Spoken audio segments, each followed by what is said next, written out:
Good morning, students. Today we are going to see the topic embedded system hardware. Okay, embedded system hardware. Okay, so in this embedded system hardware, we are going to study about various topics. Okay, so first, embedded system hardware. Okay, it is one of the characteristics of the embedded system that both hardware and software must be taken into account. Okay, so in this just this embedded system hardware means it is just an embedded system which consists of both hardware and software. Here we are taking into consider both the hardware as well as the software. The reuse of the available hardware and software component is at the heart of the proposed platform-based design methodology. Okay, this figure shows the simplified design of the information flow inside this embedded system hardware. What are the components inside this and how these are performing is shown in this figure. Just have a look. Okay.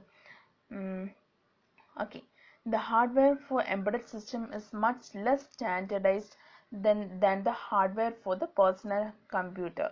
Okay.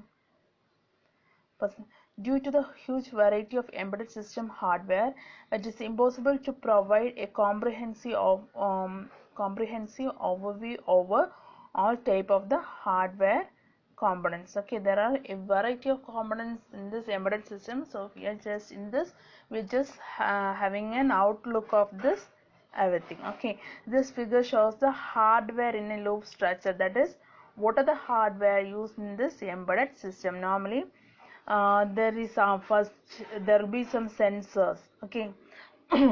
These sensors generates the continuous sequence of analog value. Okay, it will just generate the continuous sequence of the analog value. So the appropriate conversation here, the sensors, what is the sensors? Sensors are just a sensors generate a continuous sequence of the analog signal. You all know what are the sensors. Okay, touch sensor, heat sensor, light sensors, eye sensors, etc. Okay, so it generates the continuous sequence of the analog signal. Then the conversations. So the conversations are performed by two components, that is A/D converter and sample and hold circuit. What is A/D converter? Analog to digital circuit.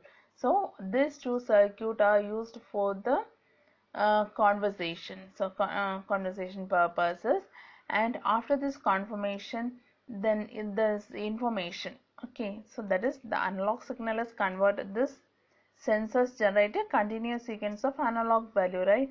After that, it will come to the A/D converter or sample and hold circuit. This will convert the analog signal into digital circuit.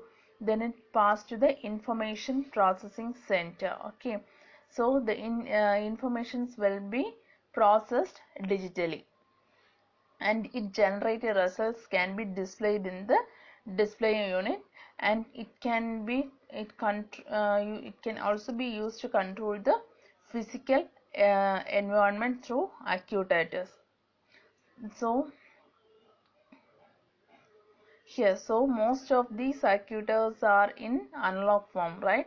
So the digital to analog conversion is required for the further processing.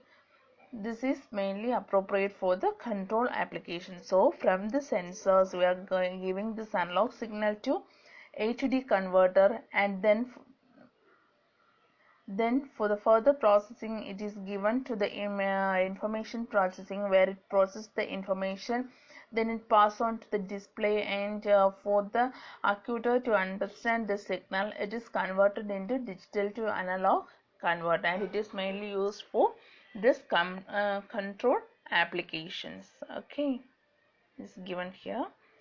Next, we are going to see about the inputs. Okay, here the inputs. What are the inputs? Here we are mainly using two types of inputs. The sensors is sensors, sample and hold circuits, and A/D converter. Okay, the sensors can be designed virtually for virtually every physical quantities. The sensors for weight, velocity, acceleration, electrical current, voltage, temperature, etc. So a large amount of physical effects can be used for constructing sensors. Sensors means we all know, right? There will be various types of sensors used for the smart for the we are living in the smart world, right? So for the things to be in smart, we need this sensor. Okay, so there are various types of sensors. Acceleration sensor, that is, this acceleration sensors consists of a mass in the center. When accelerated, this mass will be displaced from its standard position. When we provide some energy, or when we accelerate this, there will be displacement of this mass from the center will takes place, thereby changing the resistance of the tiny wires connected to this mass. Then rain sensors. What is rain sensors? We all know when we are in a car and if there is some rain, we will start the operation of the wiper, right? So this rain sensor means based on the amount of the rain, the speed of this will change, speed of the wipers will automatically adjusted. Then image sensors. In this image sensor, it is mainly used for various applications. Okay, there are two types of image sensor. It is mainly used for charge coupled devices and CMOS sensors.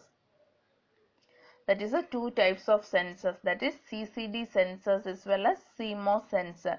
CCD sensors means charge coupled device sensor, CMOS and CMOS sensor. So in both the case, the light sensors are used. Okay. Next on biometric sensors. What is biometric sensors? It is mainly used for the security purpose. Okay, that is iris scanner, fingerprint sensor, and face recognition. For all this purpose, we are just using biometric sensors. Okay, then artificial eye sensors. Okay, this have significant and attention nowadays, where some projects attempt to actually affect the eye. Others try to provide vision in an indirect way. Okay, one of the institute is experiment this artificial eye system with a setup in which a little camera is attached to a glasses, and this camera is connected to a computer, translating the pattern into electrical pulses. Just they started doing this experiment, and these pulses are then sent directly to the brain and using a direct contact through the